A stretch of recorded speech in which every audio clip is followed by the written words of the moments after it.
start with the theme and purpose of this talk, which is one of these things where we're helping to quantify the obvious. But yes, it is true that plant propagules in the form of fruits and seeds are viable when they enter the port. So this is showing a network of global shipping around the world, and it's a hyper-connected globe. There's a lot of activity at the Port of Savannah. As Lauren mentioned, it's the 4th largest container shipping facility in the United States, and it's continuing to grow, and it has one of the highest in terms of refrigerated shipping containers as well. And she also mentioned that from the Port of Savannah, in a very rapid amount of time, the container products and anything attached to them can get widely distributed. So within 48 hours, they have shipments reaching Lincoln, Nebraska on semi-trucks or through the rail system. I do want to point out, though, that there is, even though it is not adequate in terms of governmental staff and resources, they do inspections, and our little number 2 here shows that if something contaminated on a ship or illegally being brought in, the ships are turned away and sent back to their ship of origin. So part of the broader network here is that the Port Authority that manages all of the cargo in and out, and the companies that are shipping products through the port, there's no desire to purposefully introduce bad things, because there's a big economic risk that if you're bringing a ship that has a lot of contaminants on it, it will be turned back, and that's a huge money loss. So everybody is part of our collaborative team, including the government agencies and the Port Authority, which is a public-private partnership in Georgia, is really interested in the outcomes of this research, because they want to do the right thing under government regulation for federal noxious weeds and invasive species, but they also know the economic risk if they start blowing that. So here's where we are, and Lauren showed different maps, but the port is actually 13 miles in from the coastline on the Savannah River. And so there's also another point to where they could be picking up the seeds. I think in terms of where we actually are vacuuming, we're definitely only pulling them off of the container, because the tip of the vacuum, we use that hose, and we're rubbing right up against the grills and pulling everything off, all of the debris. So I don't think we'd be contaminating just by vacuuming in the air of airborne things, because we can see it as we're basically cleaning things off. But there is a very narrow pathway by which these shipping containers could be pulling in North American seeds on their route into the port itself. So we've already seen this one, but it looks like a relatively clean grill, and these grills, you can imagine it's less than a millimeter apart each little space, and that helps from getting the fan damaged by contamination. But you can even see here, this was on our initial inspection when we were getting our training, we were taking photographs, and we could see little fruits, achenes stuck to the intake grill, so we knew it was a problem. I also wanted to mention, as an interesting aside, that this whole project was funded because there was a debate between the USDA APHIS group, which said these are not going to be viable seeds. They're going over sea, it's salt water contamination, it's hot up near the grill, they're just going to be inviable. And Customs and Border Protection said, no, we think this is a real important source of contamination to our landscape, and Georgia Forestry Commission said, we're interested in Kogan grass, we have it nearly eradicated statewide, or at least contained, and we do not want continual shipments. So the different state and federal agencies kind of arguing resulted in us getting this project funded, because they needed to figure this out. So here's Kevin Burgess, that's Lauren's master's advisor, and so another backpack photo, but this is him vacuuming it up. And on the reefer rack, you can see they take the individual shipping containers off the ships, and then because the products inside are supposed to remain refrigerated, if they have to wait on port at all, they get loaded by these big gantries onto the rack where they can be plugged in. And so we just had that small window of time that they were there to sample. So I'll show you a graph that we sampled only a subset most times of the shipments that came in. Rima Lucardi is at Forest Service, and she's one of the leaders of this project, and she's working here with Milton King where they have taken the synthetic, it's actually pantyhose, but taking the synthetic bag out of the top, tying it off, and putting it in its own individual bag, and then into a larger bag so that we keep each container separate. So in the red line, which is always the higher, are all the arrivals. And so what you can see is that there were more arrival dates and more ships per date than we were able to sample. In the blue line, we're sampling a subset of the containers based on access to those containers, and not at every date that ships arrive. And this took place from late July. I'm showing the one season from late July 2016 to late February 2017. And only at the two extremes were we basically able to sample all of the containers that had come in on that exact day, and otherwise it was a subset, and has really no relation to how many were coming in. It's all this very fast moving, what do we have access to, where it's safe, because if the gantry's pulling stuff off, we're not allowed to be functioning, right in that spot. So it was a lot of dodging. And if you've never been on an international shipping port, holy smokes, stuff moves so fast. Like it's insane. The trains, the semi-trucks, how they whip around, it's insanity how quick that moves. So we did sort the seeds by morphotype, and we photographed the seeds. I will say, for sorting 5,000 seeds, they did a fantastic job keeping them certainly within family, and very often in the Asteraceae within tribe, and in the Poaceae subfamily or tribe, being really accurate. So I'm going to give some information on the morphological stuff I did to collapse some of those. But my numbers are a little less than what Lauren showed, because we had a few sets that were not germinated or not part of the germination experiment. So of the things that made it into the germination experiment, we had 297 shipping containers, which is just shy of that 331 that she reported that we actually sampled. We had 5,504 fruits or seeds that were collected, and they were collected on those sampling dates that I already mentioned. The group who was doing the sorting, which included an undergraduate, Jarron Gravesande, he's co-authoring this, and our postdoc, Chelsea Cunard, she did a lot of this, and sorted them out. They identified 58 different morphotypes.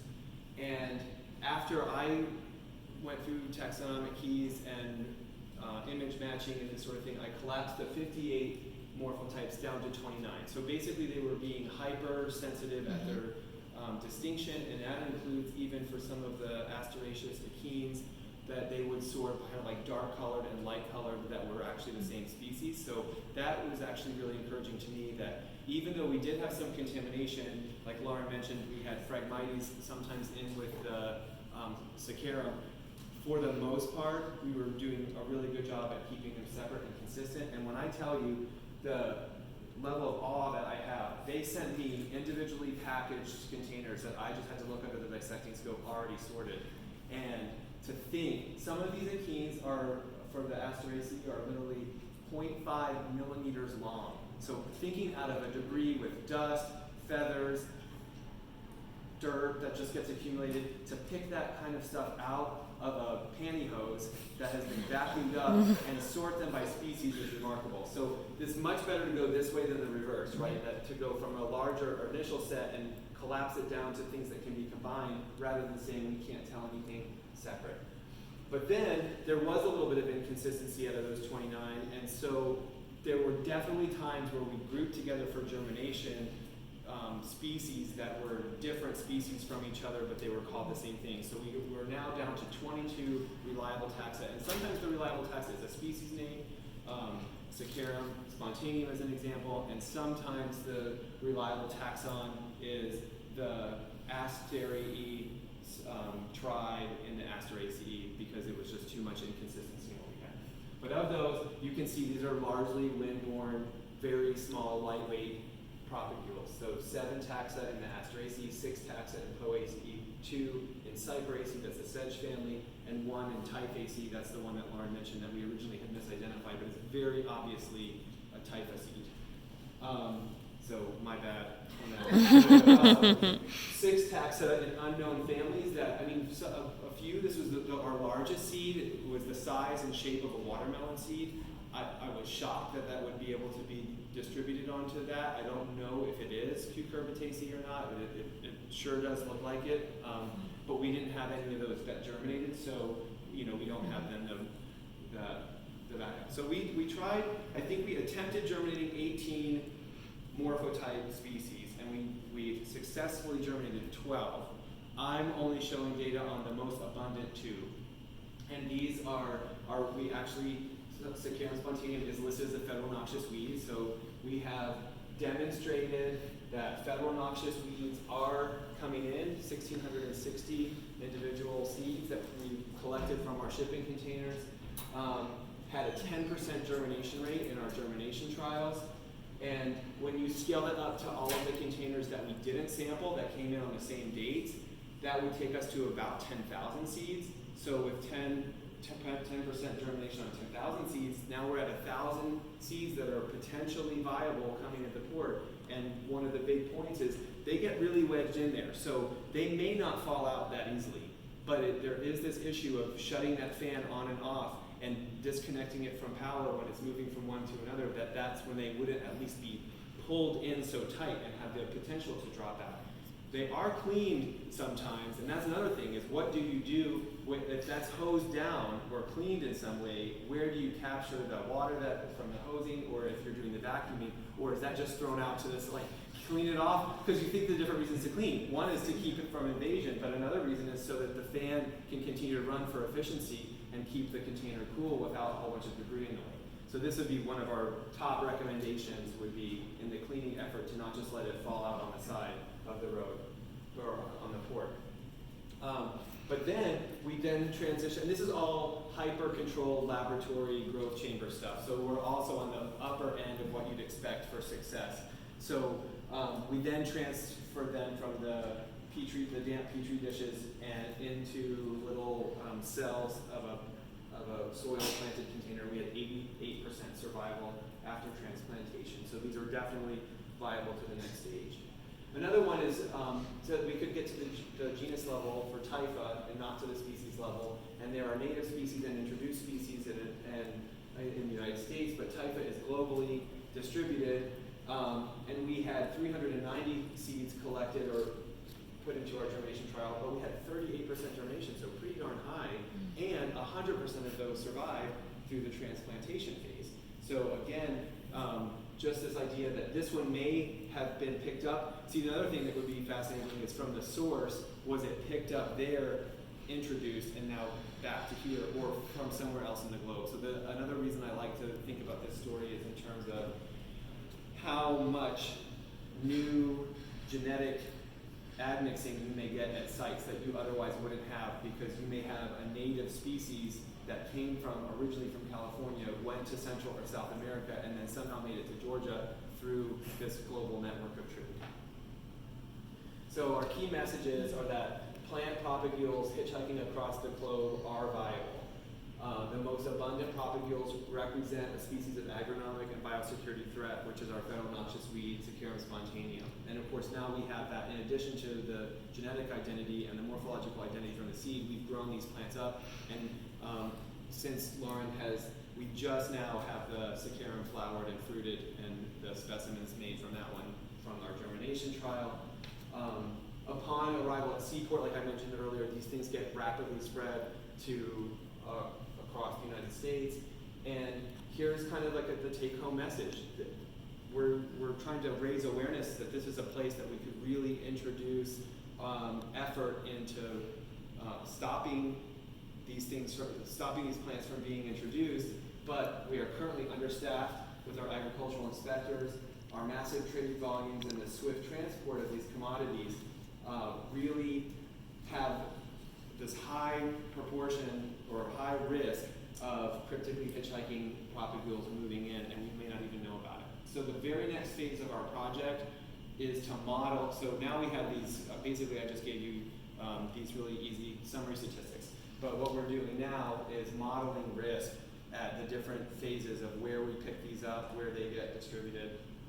and at what stages they may or may not drop off, and then would they be viable. And we're going to be parameterizing our models in different ways to see which factors would impact risk most, using our germination rates as like a baseline across all 12 species.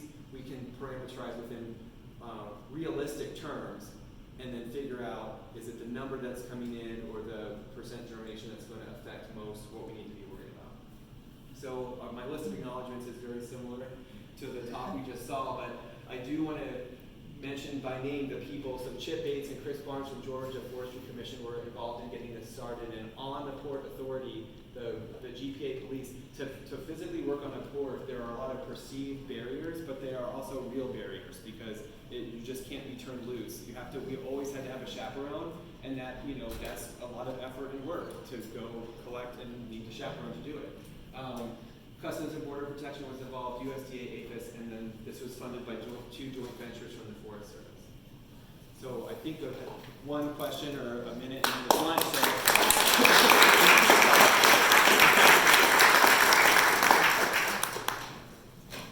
I just have one quick question. This is neat how you combine, all the different forces at work, who have an interest in it. What is the current status of the USDA APHIS inspectors? Is it still like 7 or something for the entire United States? Well, yeah, so I think we have a few in Georgia. It depends on what they're inspecting for. So a lot of the inspections, I can give let me try to explain my long answer. So they have a client list of the known or suspected offenders and then the good guys. Yeah. So a lot of stuff, so they make it more efficient by not inspecting those that have been on the good list for a long time. And keep in mind that they're not just looking for these non-native seeds, but contraband, weapons, vehicles. They showed in our introductory tour, we had this wonderful presentation of all the hidden things that they found. Like deep in a shipping container was like a shipment of steaks and salamis and stuff, and it was like, you're not allowed to bring meat in like that. It was a gift. There was a car. There was a whole entire container of cod from Yemen at one point. So they're dealing with those a lot, and then of course APHIS is interested in the insect pests and the plant pests as well. But those are not as well. That's what they're charged with doing. But they are also focused a lot on bark beetles and insects. Mm-hmm. So I think it's just they're spread too thin. I mean, the short answer is they're spread way too thin. Just a quick question. So have you seen? You have the seeds. Have you seen like herbivores inside the seeds too? Right, that's really, no, I don't think that's a really good and astute observation, and I don't think we had a single one. We did have things that were categorized as a morphotype to be a seed, and it was, in my view, an insect part, It was not actually plant material, but I can't think of any situation where in the germination trial, it didn't work because the insects were coming out. But yeah, it's that's yet another layer for sure. I was wondering about, so your results indicate that fan has driven bias against it with windborne seeds. What about the surface contacts where containers are put down on the fields, on the grounds, where they're loaded, and then in the stackable units, they're kind of part of the same. Yeah, that's right. So yeah, we have not at all looked on the outside. I mean, we also, the metal on the outside of a shipping container is corrugated like this, and then at the base is this little tray that can hold all kinds of stuff. So we look all around. I mean, we specifically had air intake grills on refrigerated shipping containers as our target place. But when we looked around, there was certainly debris everywhere. So that's a whole other.